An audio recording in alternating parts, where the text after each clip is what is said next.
I was fortunate to be selected in the ballot to attend the commemorative services at Gallipoli 100 years after the landing at ANZAC Cove on the 25th of April 1915.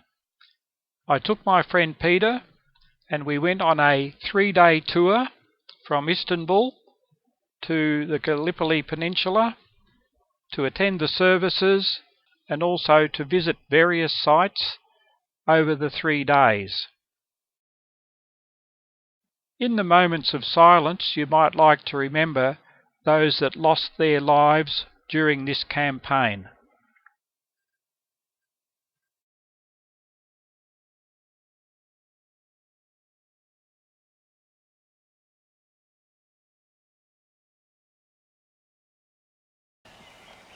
Those heroes that shed their blood and lost their lives.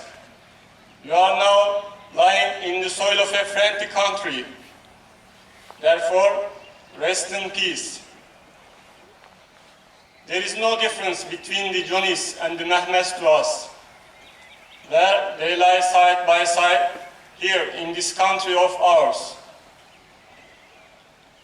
You, the mothers, who sent their sons from faraway countries, wipe away your tears. Your sons are now lying in our bosom and are in peace. After having lost their lives on this land, they have become our sons as well. Thank you. So now we gather in the cold and dark before dawn, wondering what to say and how to honour those whose bones rest in the hills and in the valleys above us, and whose spirit has moved our people for a century. Year after year, we journey to what's now a peaceful coast to remember things that normally we might try to forget. Year after year, from all over our country, from every walk of life, from every background, young and old, make this pilgrimage. We aren't here to mourn a defeat or to honour success, although there was much to mourn and much to honour in this campaign. We aren't here to acknowledge a legacy in this country, although Gallipoli shaped modern Turkey as much as it forged modern Australia and New Zealand.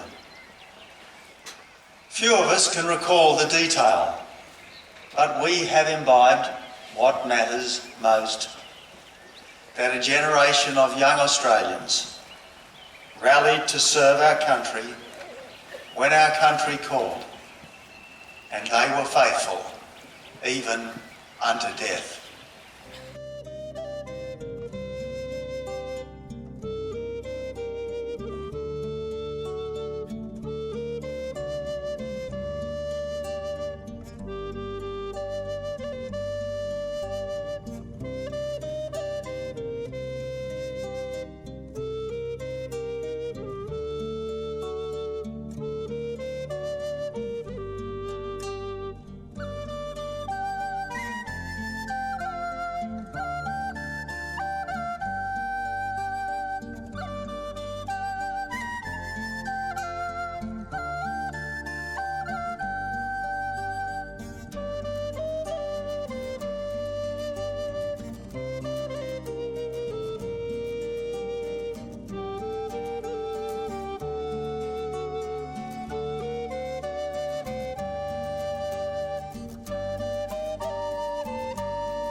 for their duty and for each other.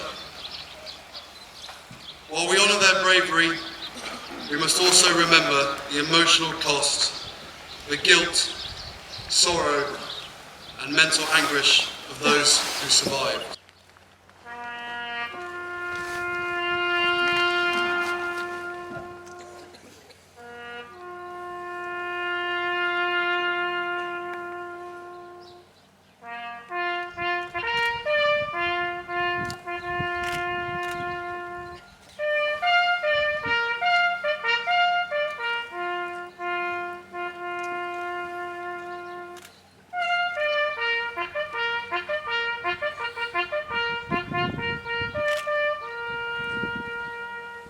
They shall grow not old, as we that are left grow old. Age shall not weary them, nor the years condemn. At the going down of the sun, and in the morning, we will remember them.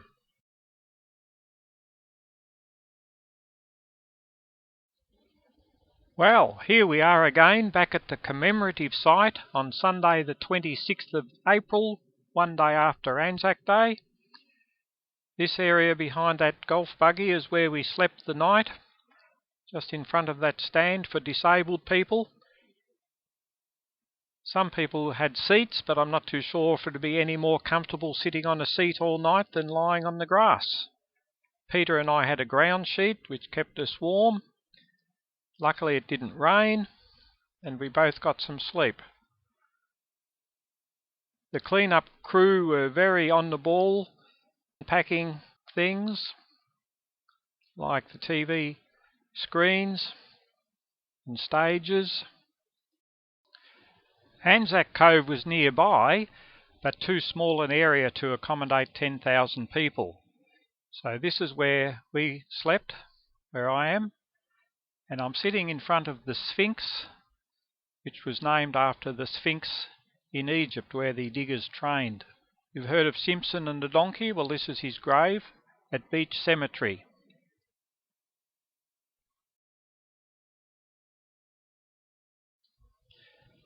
Among the hundreds of Australians buried at Lone Pine was James Martin, who was only 14 years and 9 months old when he died.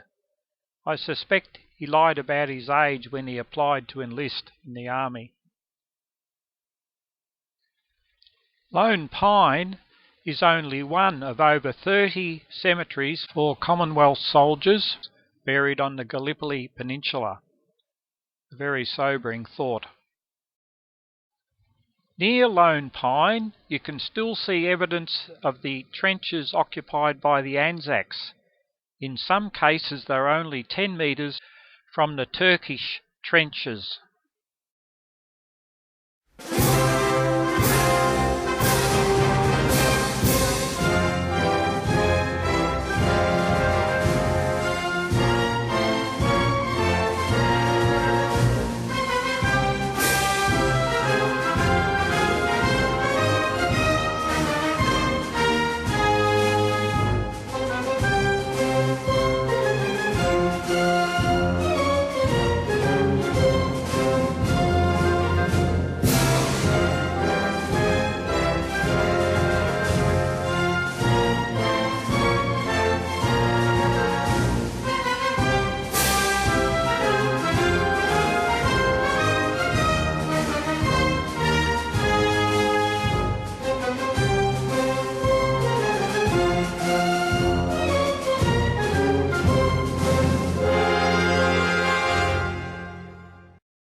I hope you enjoyed the highlights of our tour to Gallipoli, and it inspires you to go there one day.